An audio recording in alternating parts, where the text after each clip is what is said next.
In this video, I'm going to show you how to fasten off and then weave in the yarn tails of a flat crochet piece. So you've reached the end of your row, and what you're going to do is yarn over and bring the working yarn through the loop, grab your scissors, and then cut at least 6 inches from where your row ended. I like to give a little bit more just in case, and especially since the yarn I'm working with right now is quite thick. So I'm gonna give it a good cut and then pull the entire yarn tail through so that there's a bit of a knot over here.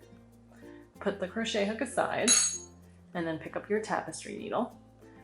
You use a tapestry needle for this because you need a really big eye so that it's easy to put the yarn into the needle, and also it's nice that it's got a blunt tip so that you don't hurt yourself.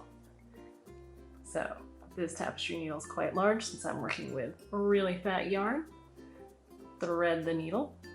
Now what we're going to do is essentially put the needle through one of the rows of your crochet piece as though you're making a tunnel. So I'm just going under both loops of all the V stitches here for as long as I can go. And sometimes you can't get this all in one clean shot. So sometimes what I'll do is pull it through. And you want to pull it through tight, but not too tight. See how this end curled up a bit when I pulled it a little bit too tight? No worries here. You can just pull it back out so that you have still a sharp corner over there. And let's say I thought I didn't go far enough, although I would say at this point, this is far enough. You could always just stick your needle back in and then stick it through a few more stitches.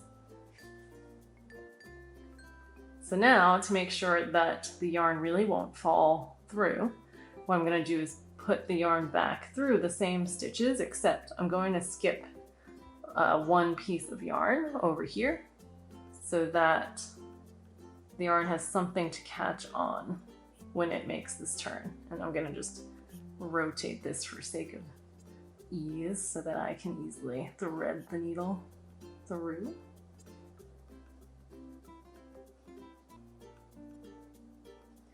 All right, and remember, pull it through tight, but not too tight that it distorts the piece itself. And as you can see, when you stretch a little bit, you can't see the yarn that we just wove through this crochet piece. The last step is to actually cut this yarn tail. So I'm going to pull on the yarn tail a little bit, a little tighter than I actually would ever want it to be, because what I want to do is make a clean cut and then massage the piece a little bit so that you can't see the yarn tail in its entirety.